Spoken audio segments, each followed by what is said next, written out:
cultural Bernal. A la entrada antes me decía, yo todavía no tengo el libro, digo, es que me parece que no está todavía distribuido, ¿no? Sí, bueno, se empezó a distribuir. Claro, empezó a distribuir ya. Librerías, me imagino que esta semana ya tiene que estar. Bueno, de todas maneras, como decía Nacho, pues es la primera presentación pública que se hace del libro. Efectivamente, el libro tiene una historia relativamente larga porque cuando comenzamos a trabajar, pues sería el año 2017, por ahí. Y yo sé que el encargo del editorial de la Grada se le hizo a Jesús. Lo que pasa es que Jesús dijo, bueno, esto, si me ayuda Francho, pues bien, nos metemos los dos, digo, pues vale. Y enseguida le dije que sí. Y empezamos a hacer pues una programación del trabajo, ¿no? Es decir, más o menos lo que se debe hacer para iniciar esto. Primero, saber qué es lo que se ha escrito y bueno, intentar asimilarlo. Primero, localizarlo y luego asimilarlo. Bueno, fue una tarea importante porque hay cantidad de artículos y de libros, varias tesis doctorales sobre el libro. Es decir, es un poema breve, de 164 versos, pero importantísimo dentro de la historia de la literatura española, de la lírica medieval, y que por lo tanto se le ha prestado mucha atención tanto en manuales generales como en estudios específicos. Claro, la mayoría de los estudios están en revistas especializadas, en filología, e insisten sobre todo en aspectos filológicos, lingüísticos, y estudian mucho la simbología del poema, que bueno, pues ha tenido una cantidad enorme de interpretaciones posibles. Y bueno, pues lo que no había era una edición, digamos, al alcance de todo el mundo, y una edición pues bien hecha, rigurosamente, científicamente hecha, ¿no? Entonces nosotros lo que nos propusimos era hacer una nueva edición, cotejándola con el manuscrito original y además pues con un estudio introductorio, un vocabulario completo del texto y bueno, pues empezamos pues a mirar, a recopilar todo lo que podíamos a través de las bibliotecas de María Moliner en Zaragoza y la biblioteca de la Facultad de Ciencias Humanas y Educación en Huesca. Y hicimos un esquema. Más o menos la idea era que Jesús se centrara más en los aspectos literarios y yo más en los lingüísticos, para luego los dos converger en lo que era ya la edición del texto, la fijación del texto, de acuerdo con el manuscrito y de acuerdo con las varias ediciones que hay hechas, ¿no? Y que por supuesto nos sirven mucho porque el manuscrito, como van a ver ustedes, como vais a ver vosotros, no hay por dónde cogerlo. Es decir, si no es gracias a unas cuantas ediciones, y en especial la de Menéndez Pidal, que es la que nos sirve de guía, pues esto hubiera sido muy complicado. De todas maneras, yo quiero decir que para interpretar, para descifrar lo que dice en alguna línea del manuscrito, me he tardado una tarde entera. O sea, literalmente. Y al final, pues yo no sé si es la lectura correcta o no, te quedan siempre dudas, ¿no? Bueno, lo que voy a hacer es explicar un poco, siguiendo el esquema del estudio introductorio, pues lo que aparece en el libro, ¿no? Y en primer lugar, pues nos centramos en el título, porque el título es algo relativamente secundario, pero tiene su importancia también, ¿no? Y ha habido diferentes propuestas. Se ha llamado simplemente Razón de Amor, y esta primera interpretación que hacen algunos autores, lo llaman así, Razón de Amor, a mí me da la impresión de que es que quieren esconder eso de feita, porque no pega, no hay manera de encajarlo en el castellano. Y claro, pues razón de amor. No, razón feita de amor, que es lo que dice exactamente. Entonces, es que eso quiere decir que están aragonés.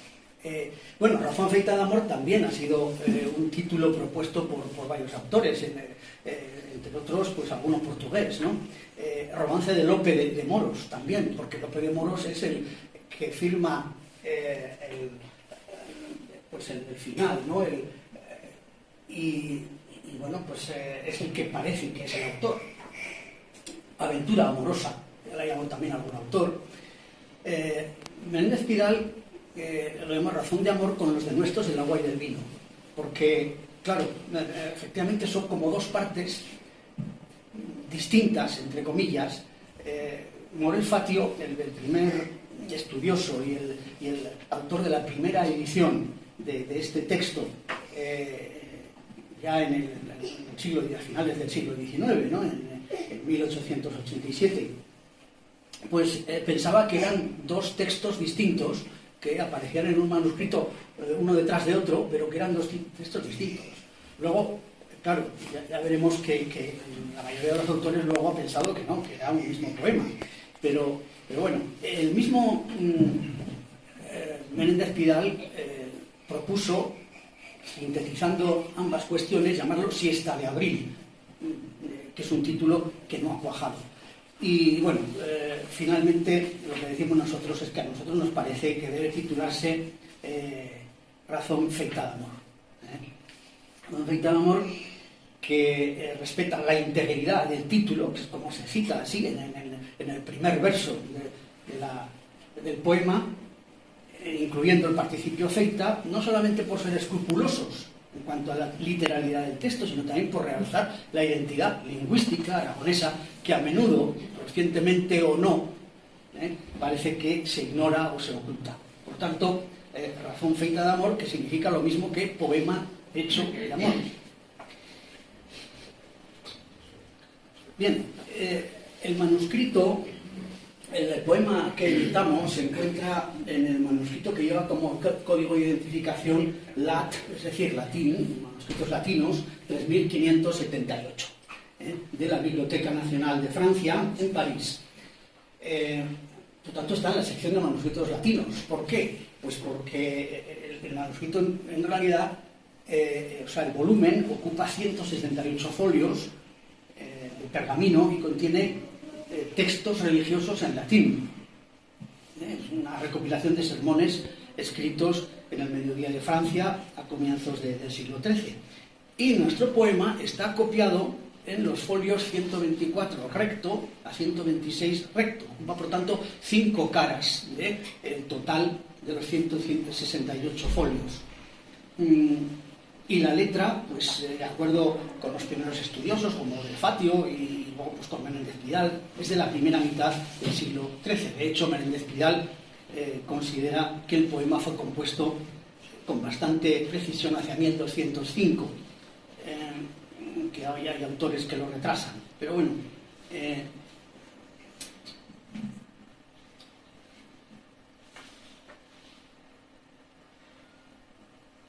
en cuanto a las ediciones, pues ya he comentado, la primera es de Alfred Morel Fatio, 1887,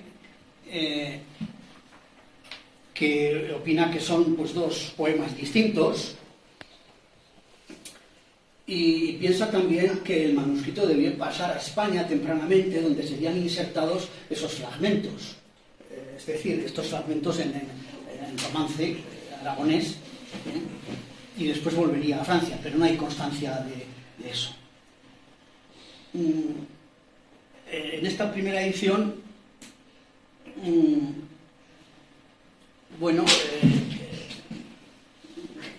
da una fotocopia de facsímil, igual que Menéndez Pidal.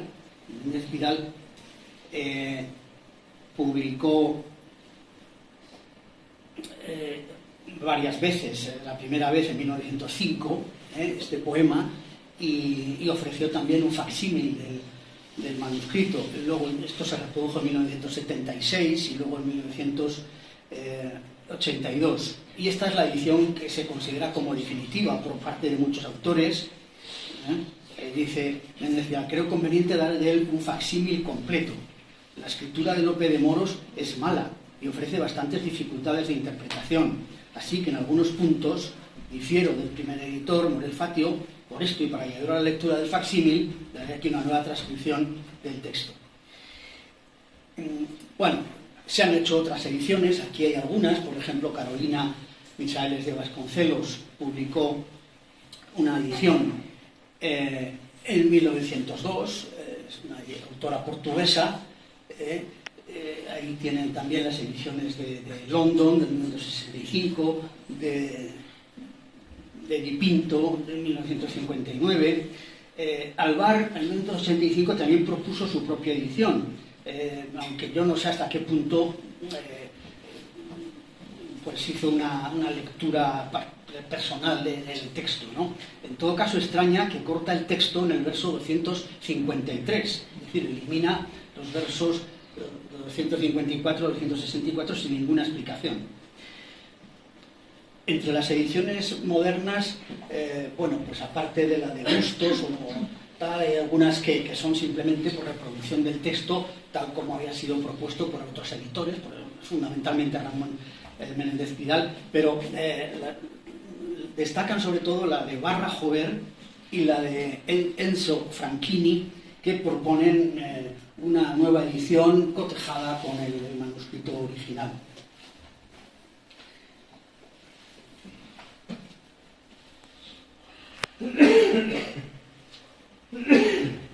Bien, en cuanto a la época de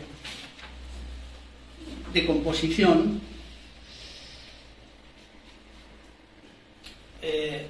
pues Morel Facio, en 1887, en su primera edición, se limitó a decir que era de la primera mitad del siglo XIII. Menéndez Pidal, como ya he dicho, se aventuró a concretar compuesta hacia 1205, y después otros autores como Darbord o autores franceses que han tratado han estudiado el texto, dicen que es de comienzos del XIII sin mojarse más. Lo mismo que Damas Alonso también. Sin embargo, hay algunos autores que con diferentes argumentaciones, algunas un tanto rebuscadas, retrasan un poco el texto, la época de redacción del texto. En concreto, Margot de Ley, en 1976, dijo que era de los primeros años de la década de 1230.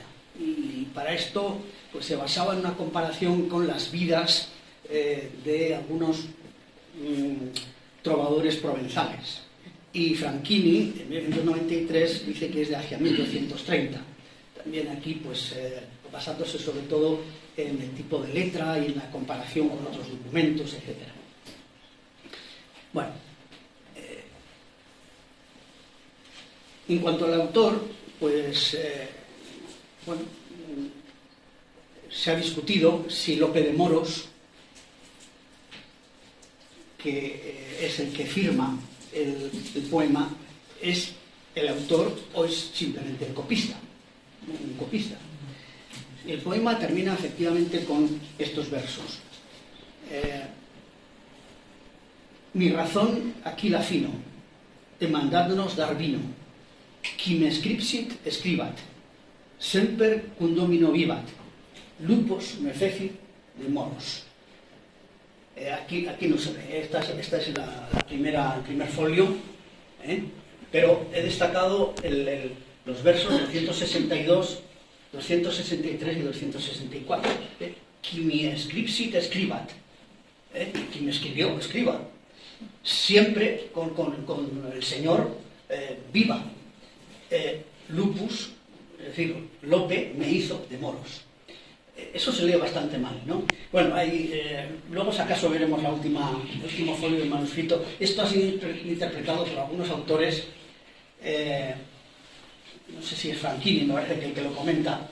Claro, a ver, en el manuscrito normalmente no se distingue entre B y V, mejor dicho, U, que normalmente la V entre vocales la representa como U, pero escribe incluso la misma palabra, a veces con B y a veces con V, es decir, independientemente de la etimología. Claro, aquí vemos un domino vivat, dice, de vivere, vivere, en el latín, es una cosa, pero vivere es otra cosa, es beber. Entonces, aquí, dice, este tío era un cachondo, dice, siempre con el Señor beba, no viva. Bueno, pues puede interpretarse así, pero simplemente puede interpretarse como que ha escrito vivat, del verbo vivir con V. Bueno, el último verso parece indicar claramente me hizo lupus de moros, es decir, no me copió, no. Ya digo, se ha especulado mucho si es el autor o es el copista, pero nosotros creemos que puede considerarse el autor de acuerdo con bastantes autores que así lo consideran. ¿Y qué es lo que sabemos de este autor, aparte de que era de moros? Pues lo que dice en algunos de los versos. Aquí sí que se pueden leer, si alguien se atreve a leerlo en el manuscrito. El manuscrito empieza así, dice Sancti Spiritus ad sit nobis gratia, amén, que es lo que aparece en la primera línea. Está con abreviaturas, Sancti Spiritus, aquí dice ad sit gratia nobis gratia, amén. Bueno, y luego ya dice, qui triste tiene su corazón, venga oír esta razón. Y sigue, odrá razón acabada, feita de amor bien rimada. Un escolar la rimó, que siempre buenas amó. Algo nos dice, ¿no? Es decir, que era un escolar, mas siempre hubo crianza en Alemania y en Francia. Moró mucho en Lombardía por aprender cortesía. O sea que, y luego insiste también, a lo largo del poema, el verso 80 dice, porque eres escolar, quisquiere te debería más amar. Esto lo dice la muchacha, ¿no?, con la que se encuentra en el encuentro amoroso de la primera parte. O sea que insiste en que es escolar. Y en el verso 111 dice que es clérigo, no un caballero, sabe mucho de trobar, de leer y de cantar. Dicen que es de buenas gentes, mancebo para ponientes. Bueno, pues que era joven y que era clérigo o escolar. Esto no quiere decir que era cura, simplemente que era estudiante, que sabía latín, es decir, y lo contrapone a caballero, que los caballeros se dedicaban más bien pues a guerrear, a cosas de armas y no tanto a cosas de letras. Es decir, que se jacta de tener unos conocimientos, de ser un hombre de letras, vaya. Y esto es lo que, y que siempre dueñas amó. O sea, que se llevaba bien con las mujeres y que había vivido en Alemania y en Francia y en Lombardía. Esto es lo único que sabemos del autor. Precisamente por jactarse de esto, ¿no?, un poco de forma un tanto fanfarrona, se ha pensado que este juglar podría ser un goliardo. Es decir, en la Edad Media, clérigo o estudiante, vagabundo, que iba de un lado a otro y que llevaba vida irregular y sabía componer poesías latinas, de tema amoroso, de tema báquico, de tema satírico. Lo cual cuadra bastante bien con el hecho de que el poema incluya en la segunda parte un debate, el debate sobre el agua y el vino, puesto que el debate es un género típico de los goliardos.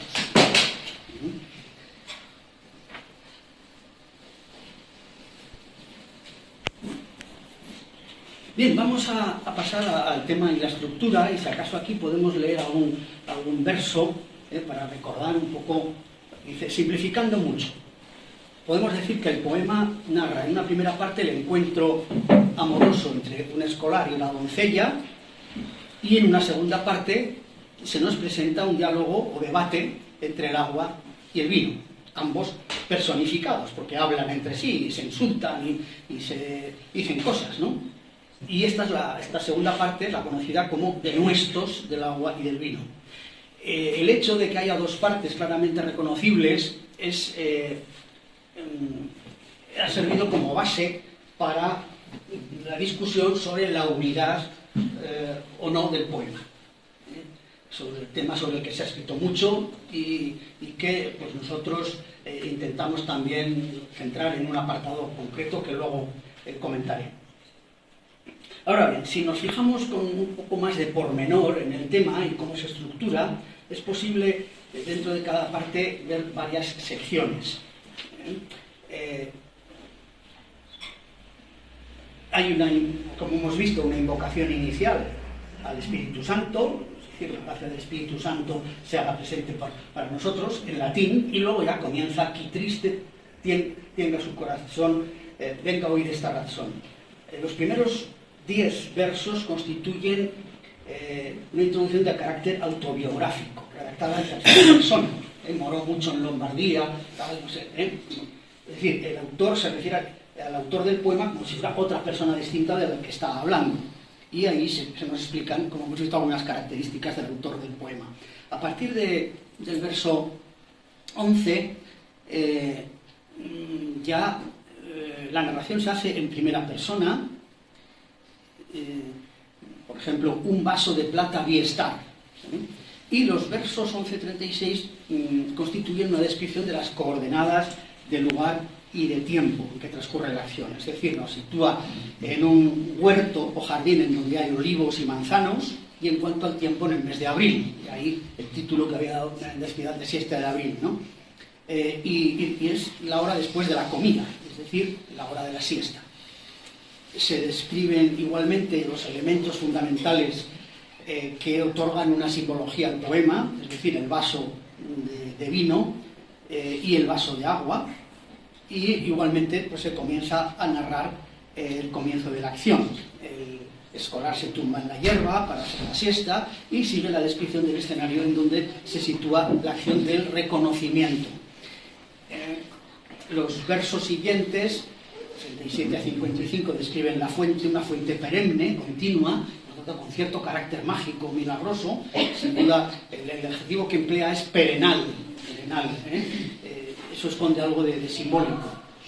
Y el lugar paradisíaco, es decir, lo que tradicionalmente se ha llamado locus amoenus, ¿no?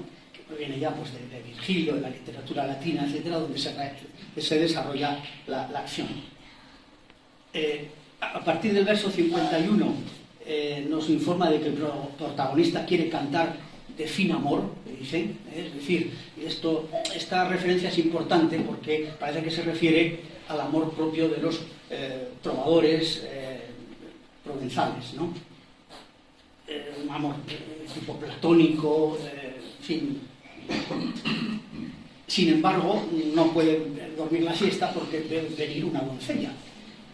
Y los versos 56 a 75 pues son la descripción de la muchacha en cuanto a sus rasgos físicos y en cuanto a sus vestimentas y prendas, que tal como pues explicamos aquí, responden un poco a una serie de clichés o de patrones típicos medievales. Los versos 76 a 97 contienen las palabras que expresa la muchacha, y los versos 98 a 105 en primera persona recogen la reacción del escolar. Nos explica que la toma de la mano y que juntos se echan bajo el olivo. La conversación entre los dos viene recogida luego en los versos 106 a 121, y a continuación muestran el reconocimiento mutuo entre los dos por las prendas. Y viene la entrega mutua. Y los versos 134, 135 ya pues nos describen la despedida. Finalmente, la primera parte termina con los versos 146 a 161, que narran las circunstancias y el contexto en el que se va a producir la discusión entre el agua y el vino. Por lo tanto, podríamos decir que sirven de introducción a la segunda parte, o de enlace con esa segunda parte. Porque llega una paloma, es un elemento clave, un elemento simbólico clave dentro del poema, una paloma que lleva atado un cascabel dorado. El cascabel dorado también ha dado pie a cantidad de interpretaciones, la mar de peregrinas, e intenta refrescarse en el vaso del agua que está encima del vino. Esto también ha sido interpretado de muchas maneras, ¿no? Que el agua esté encima del vino y entonces el agua se vierte sobre el vino. Entonces se mezclan agua y vino, que para muchos autores pues, representan, como veremos al hablar del simbolismo, el amor puro y el amor carnal, el amor físico, ¿no? Bueno, y en la segunda parte, debate entre el agua y el vino, de nuestros, el vino comienza en el verso 162 y pues aquí se trata simplemente de una discusión sobre las cualidades, virtudes o defectos de cada uno. Aparecen personificados y hablan entre sí. Se pueden distinguir pues, una primera intervención, luego una réplica, una contestación del vino, vuelve a responder el agua. Por ejemplo, en los versos 183, en los versos 165 a 169, el vino insulta al agua, diciéndole que si se mezcla con el vino, lo hace débil y pobre al vino. Y el agua responde advirtiendo que el vino hace perder la cabeza al más juicioso. Y la contestación del vino pues aparece en los versos 183, 190, diciendo que el agua es sucia y desvergonzada. El agua responde que si no fuera por el agua, las cepas de donde procede el vino estarían ya quemadas. Y el vino contesta de forma contundente, dice, el vino tiene más poder que el agua, puesto que sin tener pies ni manos, derriba al más valiente y al más fuerte. Y además, sin el vino no hay misa que valga. Y el agua contesta que si eso es virtud, se ríe de él, porque el vino emborracha, haciendo caer en el lodo a cualquiera y haciéndole ver doble. Esto aparece en los versos 216, 229. Y contesta el vino diciéndole al agua que es sucia, ya que se usa para limpiar las suciedades, y en cambio el vino hace correr al cojo, hablar al mudo y cantar al enfermo. Además, para colmo, del vino hacen el cuerpo de Jesucristo. Pero el agua contesta finalmente que de agua se hace el bautismo. Y bueno, los versos 260 a 264 constituyen ya la despedida del juglar, la petición de que le den vino para beber. Se supone que tiene la boca ya reseca después de recitar el poema en público, porque este poema pues, se recitaría en público, en las plazas, ¿no? Y viene ya el explícit, donde se da el nombre de quien ha hecho el poema. Se ha supuesto por parte de algunos, el primero Ramón Menéndez Pidal, que entre el verso 259 y la despedida del juglar faltan versos. Luego veremos el folio y aparece una línea así ondulada, de manera que la discusión del agua y el vino podría continuar, pero no encontramos argumentos suficientes para sostener esto. Se trata de una simple suposición y, bueno, yo creo que si se hubiera perdido la parte final del poema, posiblemente el explícit se habría perdido también, ¿no? En cualquier caso, hace falta hacer un análisis inmanente del poema, es decir, lo que tenemos, lo que nos ha llegado. Por ejemplo, Menéndez Pidal dice, el copista dejó evidentemente incompleto su trabajo. ¿Y qué sabemos si al final el autor no volvía a hablar de la señora y de su amante y del huerto y del vaso? Los de nuestros serían así un simple episodio en medio de la escena de amor. Y en esta suposición desaparecería otra incongruencia que se tacha en el prólogo de la poesía, el cual solo una razón feita de amor, el cual anuncia solo una razón feita de amor sin aludir para nada a los de nuestros, cosa criticable, siendo esto un mero episodio. Sin embargo, nosotros nos permitimos recordar que la razón a la que se alude al principio, que triste tienda su corazón, venga hoy esta razón, se refiere sin duda al conjunto, incluyendo por tanto la segunda parte, porque el verso 260 dice exactamente, vamos al verso, dice, mi razón aquí la fino, mandatnos dar vino. Por tanto, aparece razón al comienzo, que triste tiene su corazón, venga hoy esta razón, y mi razón aquí la fino. Por tanto, hay una congruencia total. Es decir, termina la razón anunciada, es decir, el poema. Y por otro lado, hay autores que no solo consideran la obra completa, sino que creen que las dos partes se complementan de tal manera que forman un díptico perfecto. Bueno, este sería pues un esquema, ¿no? La introducción con la invocación y el retrato del autor, la historia, la narración de la historia, primero el marco físico y temporal, luego el comienzo de la narración, de la descripción de la doncella, el monólogo de la doncella y el encuentro entre el escolar y la doncella, el enlace entre la primera parte, el encuentro amoroso, y la segunda parte, los de nuestros, con el agua, el vino y la paloma, el debate entre el agua y el vino y el final, el anuncio del final, la petición del vino que nos acabamos de leer y la declaración de la autoría. Bueno, entramos en otra cuestión, que es la unidad del poema, si son dos poemas o uno. Ya he dicho que es uno de los aspectos más debatidos y estudiados. De hecho, gran parte de los estudios publicados en revistas especializadas se centran en esta cuestión. Pero, como indica muy bien Franchini, mientras que los primeros comentaristas de la razón feita de amor, bueno, él dice de la razón de amor, bueno, de la razón feita de amor, sostenían unánimemente que se trataba de dos poemas autónomos, torpemente yuxtapuestos por un copista, se fue imponiendo cada vez más el parecer contrario, el de una unidad literaria muy artística. Desde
Spitzer publicó en 1950 su importante contribución. Efectivamente, el artículo, el trabajo de Spitzer es uno de los que pues a mí siempre me han ilustrado más. Es decir, que ya en el año 71, posiblemente en el año 71, dentro de la carrera, hice un trabajo para la asignatura de literatura medieval sobre razón, vida y amor.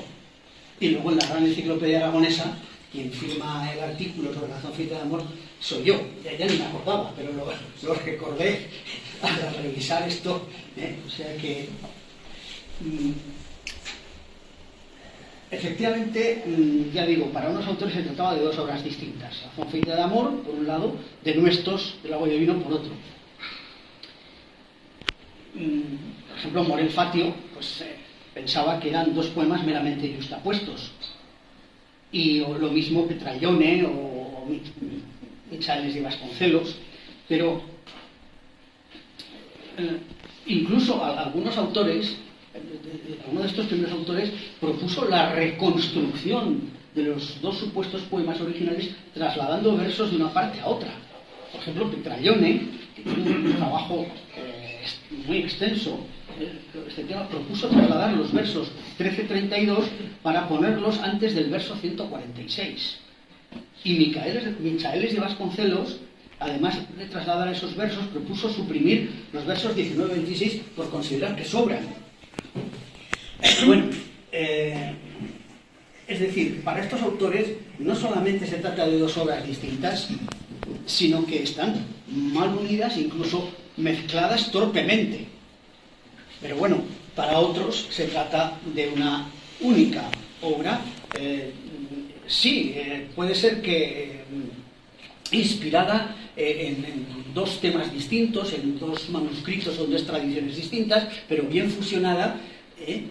Por ejemplo, Monachi, ya en el siglo de finales del XIX, dice que había una perfecta fusión entre ambas partes. Y incluso Cejador, en el año 1924, ya dice: los de Nuestros abarcan las buenas y las malas cualidades del agua y del vino, que se increpan mutuamente como para mostrar su oposición, pero la unión de entrambos encierra un misterio, el misterio del amor, que uno de los extremos contrapuestos. Es decir, aquí se ve, por tanto, la relación que hay entre la segunda y la primera parte. Y Spitzer defendió tanto la unidad de la obra como la interpretación simbólica en su conjunto. Ambos aspectos estrechamente ligados.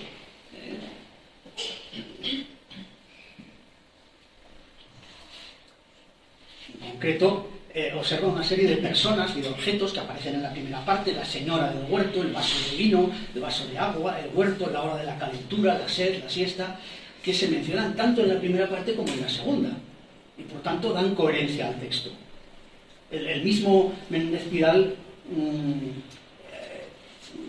concluye en su estudio de 1905: creo pues necesario volver en la apreciación de este texto al parecer de Monachi, quien proclamó la unidad indivisible del poema. Pero Spitzer va mucho más allá, ¿no? Encuentra toda una serie de pruebas de la unidad del poema. Según este autor, el poema ha combinado lo que él denomina una amorosa visione con un debate. Pero esto no es necesariamente un fallo. Más bien, el contraste es lo que constituye un acierto literario. Pues hay cierto simbolismo latente que relaciona ambos temas.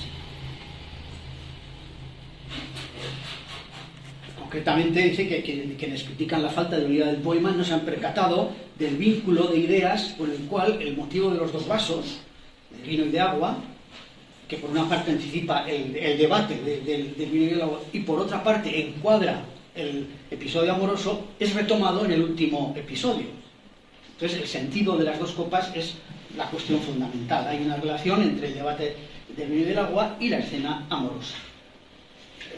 Concretamente, bueno, habla de la sed, la sed que aspira a ser, bueno, pues saciada, ¿no? Y bueno, pues ya vemos que hay muchísimos autores posteriores que se decantan por una interpretación unitaria del poema. Para nosotros es evidente que se trata de una sola obra, y el hecho de que se hable de razón al principio y al final, pues es un argumento, ¿no? Una referencia interna que marca la apertura y el cierre, y por lo tanto pues, da coherencia total al texto. Bueno, en cuanto a los aspectos literarios, que es otro capítulo en el que profundizamos un poco, aquí se pueden considerar, por un lado, las cuestiones formales y por otro lado, las influencias o fuentes. En cuanto a las cuestiones formales, bueno, pues ya he dicho que se trata de un poema de 264 versos, escritos en pareados anisosílabos, es decir, con diferente número de sílabas, y cada pareado ocupa en el manuscrito una sola línea, pero todas las ediciones desdoblan esos pareados en 2 versos que riman a veces en consonante, por ejemplo, capiello con aniello, versos 118-119. Dice, estas luvas y este capiello, estoral y este aniello, envió a mí es meu amigo. Bueno, digo capiello y aniello porque esto es interesante para demostrar el aragonesismo lingüístico del poema, que contrasta con luvas y con meu amigo, porque luvas en portugués son guantes, y meu amigo pues está claro que está calcado de las cantigas de amor gallego-portuguesas, pero espiello y aniello no se pueden interpretar como portugués, lingüísticamente portuguesas, es imposible. Bueno, pero eso lo veremos luego. Y normalmente, pues en la mayor parte de las ocasiones, riman en asonante. Por ejemplo, escolar con amar. Incluso a veces hay falta de rima, por ejemplo, entre dueña y bona. Claro, esto llama mucho la atención.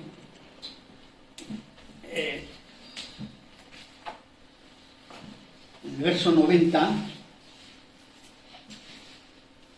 dice, mas de una cosa so cuitada, he miedo de ser engañada, que dicen que otra dueña, cortesa, e vela, e bona, te quiere tan gran ben.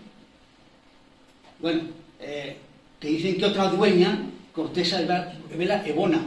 Aquí esperaríamos y buena, para que rime con dueña. Y sin embargo dice bona. En fin, esto yo lo he interpretado en el sentido de que, a ver, no se puede interpretar como galleguismo, portuguesismo, porque en gallego y en portugués se pierde la N intervocálica, tendría que ser boa. Puede ser una influencia del provenzal, de modelos literarios provenzales. Y en todo caso puede ser pues un lapsus, es decir, que tiene en la mente un poco la imagen gráfica de bona, pero que se leería buena. Puede ser otra interpretación. Precisamente el hecho de que los pareados pues tengan muy diferente número de sílabas, puede ser de 12 a 17, o sea, es que, pues dice que es una arcaica muestra de pareados juglarescos, y precisamente achaca a esto un tono muy juglaresco, debido al metro irregular y a estar escritos en pareados, y también a mezclar rimas consonantes con asonantes. Bueno, en cuanto a las influencias literarias, podríamos decir que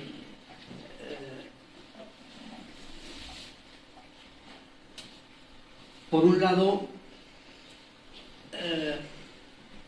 tenemos influencias trovadorescas, occitanas, por otro lado gallego-portuguesas, y por otro lado poliardescas. Es decir, hay una mezcla de influencias que es lo que hace de este poema también pues una interpretación difícil y además pues, pues que tenga ese interés, ¿no?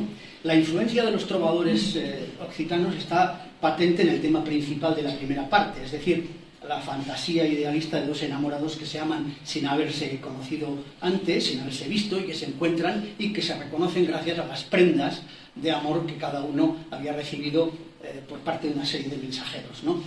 Y muy especialmente en la referencia de cantar de fin amor, que está en el verso 55. En mi mano pris una flor, escogí una flor, sabed, non toda la pellor, e quis cantar de fin amor, mas vi venir una doncella, pues nací non vi tan bella, blanca era vermella, etc. Quis cantar de fin amor. Esta referencia, pues,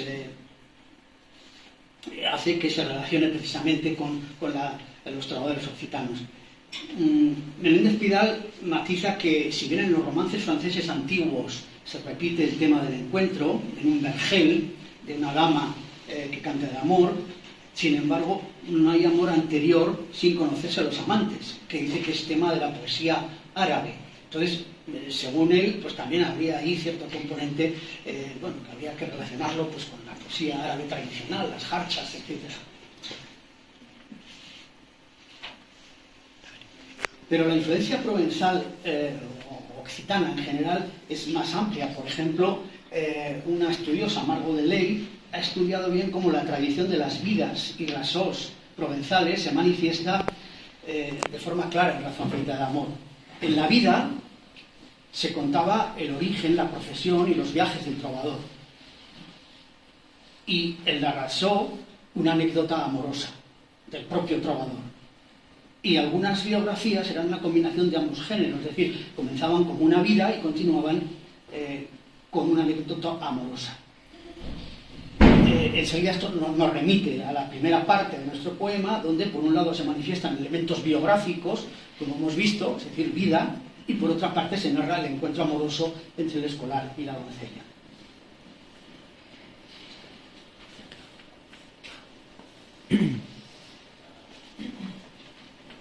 La influencia gallego-portuguesa se revela en algunos versos que responden a la tipología de las cantigas de amigo, tan típicas de la lírica gallego-portuguesa. Pueden citarse en primer lugar, por ejemplo, los versos 78-81,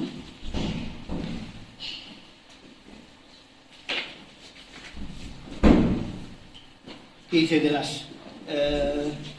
las flores viene tomando en alta voz de amor cantando, e decía: ay, meu amigo, si me veré ya más contigo.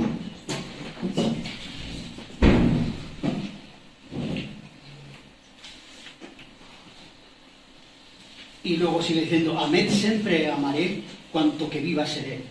Y en segundo lugar, los versos 130 a 133 dice: Dios Señor, a ti loado, cuando conozco meu amado, agora é todo bien conmigo, cuando conozco meu amigo.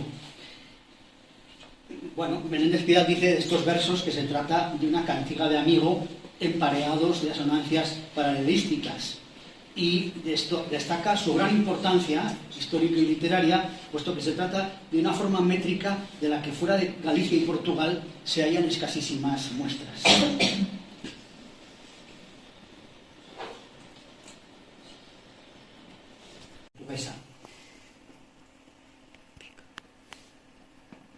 Bien, y la influencia goliardesca se deja notar sobre todo y en primer lugar por la exaltación del amor del escolar o clérigo frente al caballero, o sea, el hombre de letras frente al hombre de armas, que es un tema frecuente de la poesía goliardesca. Y en segundo lugar por la disputa entre el agua y el vino, que es también un tema frecuente en la poesía goliardesca. La fuente precisamente de la disputa entre el agua y el vino ha sido señalada por varios autores.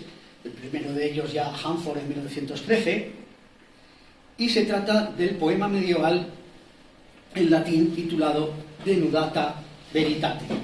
Es un poema de la segunda mitad del siglo XII que se ha conservado en dos códices de París, en uno de Oxford y además en la recopilación conocida como Carmina Burana, que se hizo posiblemente pues, en un monasterio de Baviera, pues más o menos en el segundo tercio del siglo XIII.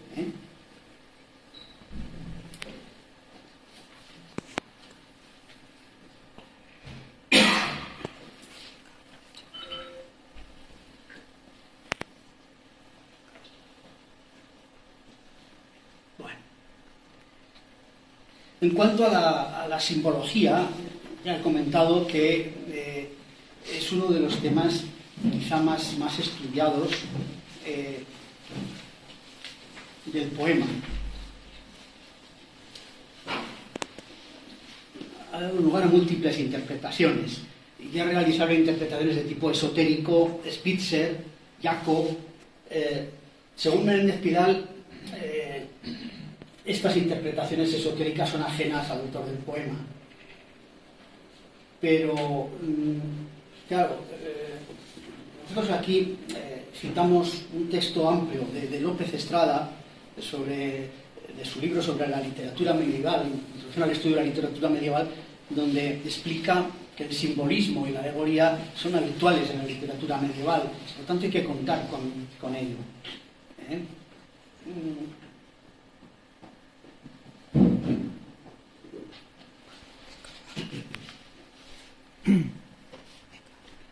Leo Spitzer, quizá el que ha profundizado más en este tema, dice que el poema encierra como significado oculto la armonía de los contrarios. Y el fundamento de su hipótesis es el paralelismo que existe entre la primera parte, o sea, entre el amor puro y el amor mixto, que se manifiesta en la primera parte con el agua y el vino, que también aparece ya en la primera parte y luego protagonizan la segunda, ¿no?, el debate. Entonces, dice que aquí estamos en presencia de un plan sobrenatural erigido sobre la escena terrestre. Es decir, los dos vasos, el agua y el vino, y la paloma, pertenecen al marco sobrenatural. Hay que entender que en la escena se nos describe el poema un plano terrestre, mundano, pero que tiene un correlato simbólico en un plano superior o sobrenatural. Esa es la clave en la que conviene leer el poema. Y la mensajera sería para él, pues, o sea, la paloma sería una mensajera de la verdad.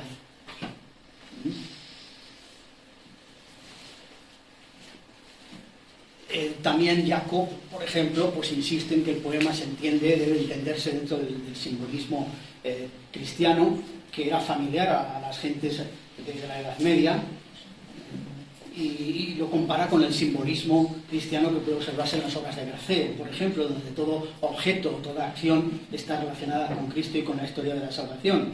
Por ejemplo, dice, así el vaso de vino sobre el árbol sugiere la crucifixión y la sangre de Cristo.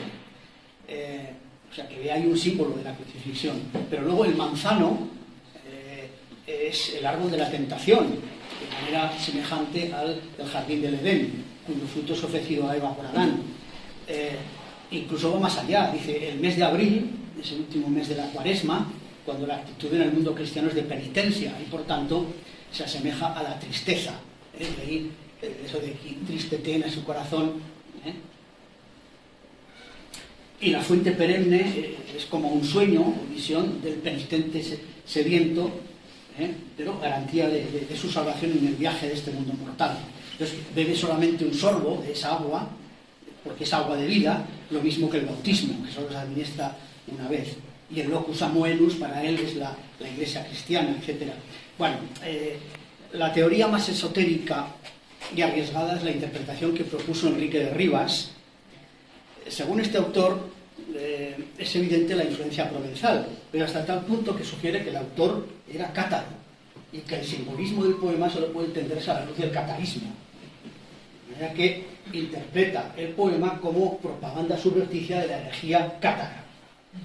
Se apoya en varias cuestiones, pero bueno. También, por ejemplo, interpreta que la razón acabada, que hace referencia al principio, se refiere a perfecta, es decir, alude a la perfección en el sentido de los trovadores provenzales, para quienes eran perfectos, aquellos que todavía no habían satisfecho su deseo carnal y por tanto mantenían intacto el deseo, la alegría del amor puro. Por tanto, se observa un cierto paralelismo, una confluencia en cuanto al sentido de los perfectos entre los trovadores y los cátaros. Claro, luego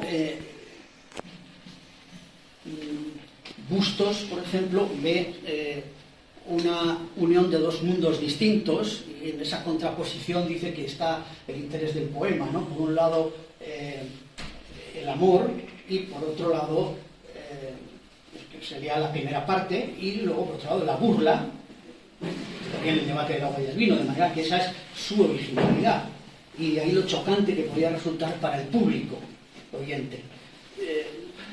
Bueno, de todas maneras, ese contraste representa la vida humana en su esencia, por lo tanto el poema contiene una visión implícita del mundo. Michalski, en 1952, interpretó el poema como una obra alquímica, que describe la iniciación en la hermética y ensalza la destilación del alcohol, celebrado como quinta esencia, es decir, la última esencia, el elemento más fino y puro. Para otros autores, como Ferraresi o Impey, simplemente el poema es un poema de ponderación del amor cortés, que se representa bajo la forma de concordia en la discordia. Franchini dice literalmente que se trata de un poema de amor, pero no de un amor, sino del amor en general a través de la confrontación de dos concepciones amorosas. Bien, la interpretación simbólica general del poema implica también una interpretación simbólica de cada uno de los elementos concretos. Por ejemplo, los árboles, la fuente, los vasos de agua y del vino, los regalos, la paloma.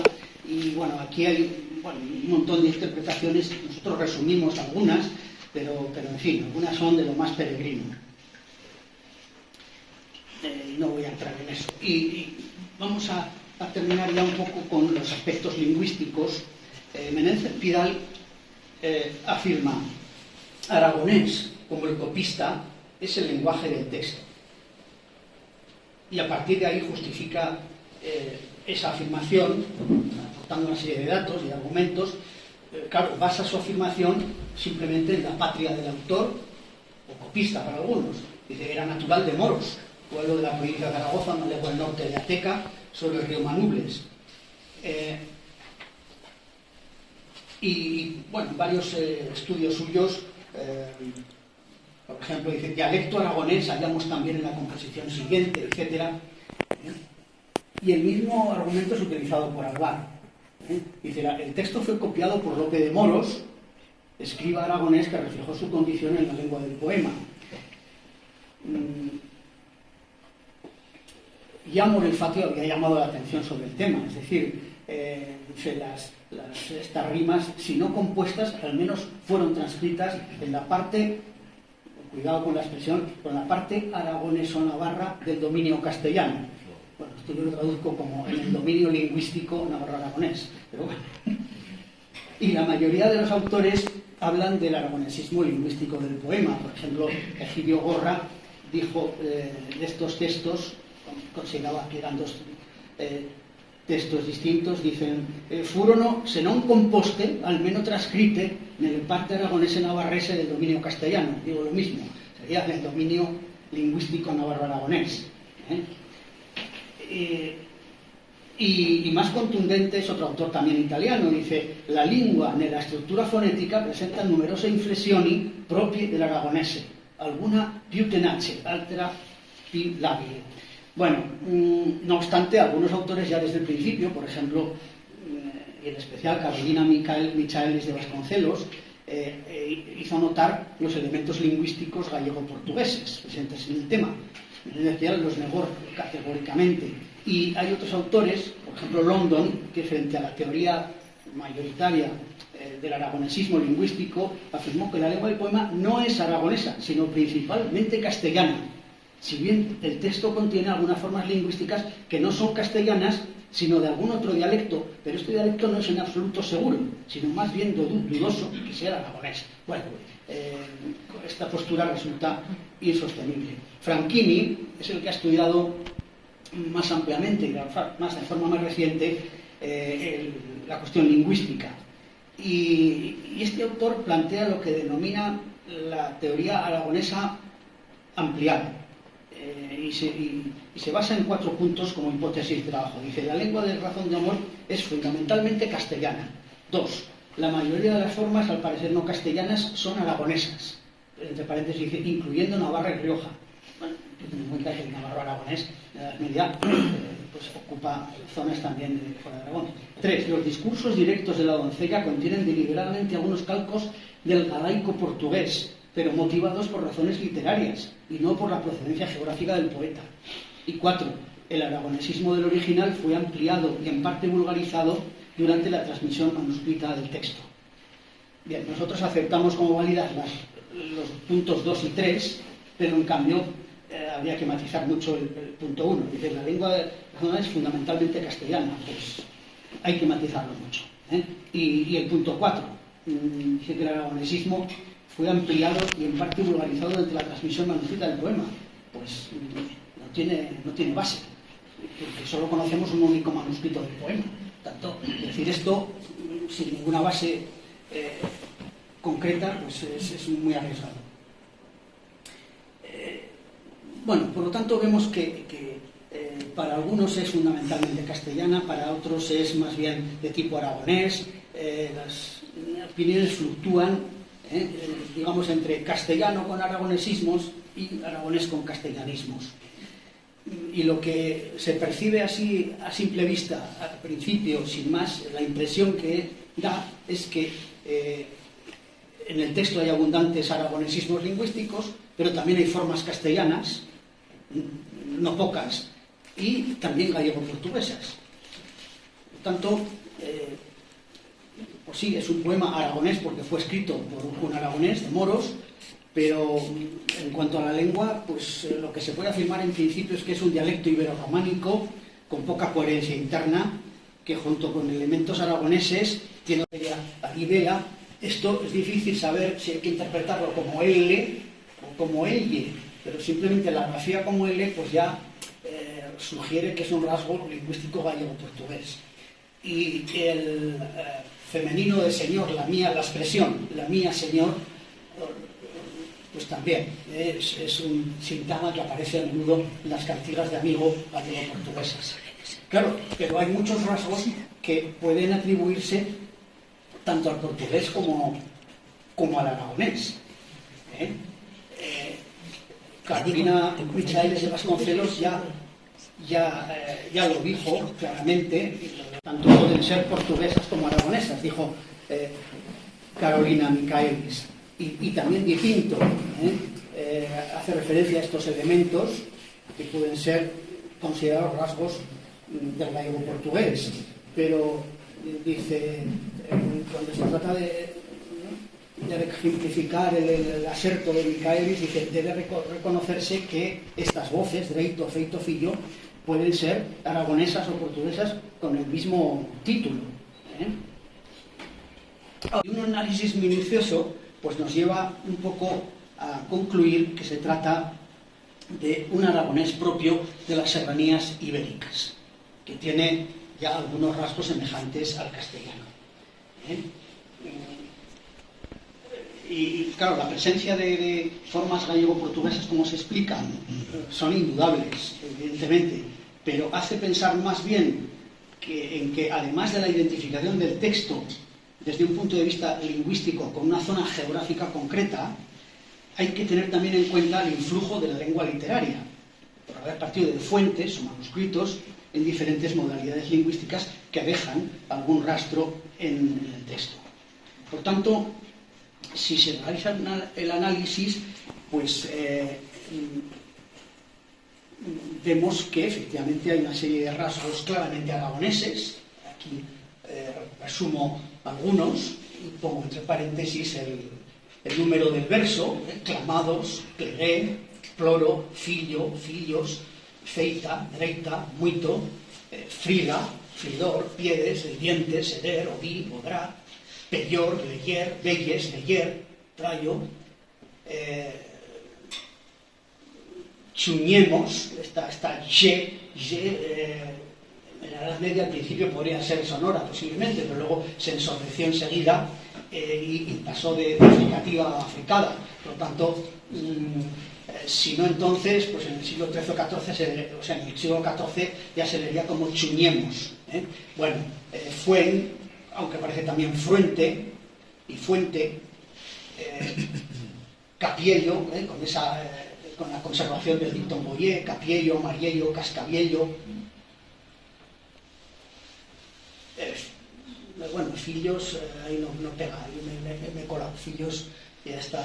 Bueno, el artículo as, y son as rosas, en el verso 47, cuando hace una descripción, dice, la fuen, todas hierbas que bien olían, la fuen cerca sí las tenía, y es la salvia, y son las rosas, y el lirio, y las violas. Otras tantas hierbas y había, que sol nombrar no las sabría. El relativo ki, el imperativo it, o seit, y otros datos ya pues, de morfología, ¿no? Por ejemplo, pues el indefinido de ninguno, no lo prenda ninguno de la mano, no nadie, sino ninguno. El adjetivo femenino cortesa, el femenino de amor, por su amor. Sabido que en aragonés hay una tendencia a que los sustantivos abstractos en or sean femeninos. Continuamos diciendo en muchos sitios en Aragón la olor, ¿no? Igual que la sudor o la calor. Bueno, pues la amor. Cuan Eva, una dueña lo lleva puesto. Esto, en el verso 19 dice, entre cimas de un manzanar un vaso de plata había estar, pleno era de un claro vino, que era de armello de vino, es fino, cubierto de tal mesura que no lo tocas la calentura. Una dueña lo lleva puesto, lo había puesto allí. El complemento y, otras tantas hierbas y había, que era el afidor que di y shia, que y ganades, en este caso no se refiere a una ubicación, sino a una cuestión, ¿no? En ello, en eso. ¿Qué ganades? ¿Qué ganáis con eso? O en eso. O la conjugación compuesta con ser. Y cuestiones de léxico, por ejemplo, malgranar, granado. Bueno, aquí hay una cuestión, habla de manzanar, malgranar, olivar, y ese ar no se refiere a un colectivo, sino que se refiere al árbol. Actualmente en aragonés se utiliza el sufijo era para nombrar a los árboles. Manzanera, perera, almendrera y mengranera, supongo que se dice en casi todo Aragón. Mengranera, aquí malgranar, bueno, en el Alto Aragón minglanera. Pero bueno, granado es la forma castellana, en aragonés medieval, malgranar, mangranar o mangrana, bueno, violas en el sentido del lis, desconortado, por desconsolado, eshir, que era el fidor que de ishia, alfayas, por joyas. Claro, alfayas también podría ser leonés, por ejemplo, pero alfayas, por ejemplo, aparece ya en el fuero de Teruel. Vierba, como palabrería, de verba, plural latino, las palabras, vierba, res, en el sentido de nada. Bueno, rasgos lingüísticos gallego-portugueses, pues también, pues ya digo que esto no habría que identificarlo con una zona geográfica concreta, sino más bien sería debido a imitación de modelos literarios gallego-portugueses. Por ejemplo, ben, sin dictonación, te quiere tan gran ben, siempre, ahora todo bien conmigo. Meu, por mío, meu amigo, meu amado, lubas, por guantes. En ningún diccionario medieval, en ningún texto medieval aragonés, lo mismo formas con che, como coxo, y ciertas voces comunes al aragonés medieval y al aragonés y al castellano medieval. De la misma manera también, pues voces comunes al aragonés y al castellano tanto en la Edad Media como actualmente. Ahí pongo unas cuantas, o algunos aspectos de morfología, de morfología verbal, por ejemplo, las formas digades, tenedes, queredes, ganedes, son formas castellanas, pero aparecen habitualmente en la escrita aragonesa medieval. Y luego hay una serie de rasgos propios del castellano, habituales en la escrita aragonesa de las serranías ibéricas, como por ejemplo las formas mucho, vermello y no vermelho, o mellor u hoyos y no mellor u huellos, pero en nuestro poema aparece, por ejemplo, filio y filios, claramente, ¿no? En el aragonés del foro de Teruel, por ejemplo, aparece normalmente dicho y fecho, pero sin embargo aquí vemos feita y breita, o sea que de cierta manera algo más de aragonesismo lingüístico. Hay formas de individuación como hombros, como eres, como era, que son comunes al foro de Teruel o a los escritos de Fernández de Heredia. En el aragonés genuino es huembros, no hombros, y yes, y yera, etcétera, ¿no? Y formas. En conclusión, podríamos decir que hay una mayoría de elementos lingüísticos aragoneses. En segundo lugar, que muchos de los rasgos lingüísticamente castellanos pueden considerarse igualmente aragoneses, y que hay rasgos claramente castellanos, pero que eran habituales en la escrita medieval aragonesa. Y ciertos rasgos lingüísticos castellanos se registran ya a principios del XIII en el aragonés de las serranías ibéricas. En concreto, en la mayoría de las obras de Fernández de Heredia, o en el fuero de Albarracín, o en el fuero de Teruel. Y en documentos notariales, por ejemplo, pues también de la zona, ¿no? Por tanto, se podría decir que el razón que damos está en aragonés, pero no en el aragonés del norte del Ebro hacia arriba, sino en el aragonés de las serranías ibéricas, y que por lo tanto efectivamente refleja la lengua del autor, de Lope de Moros.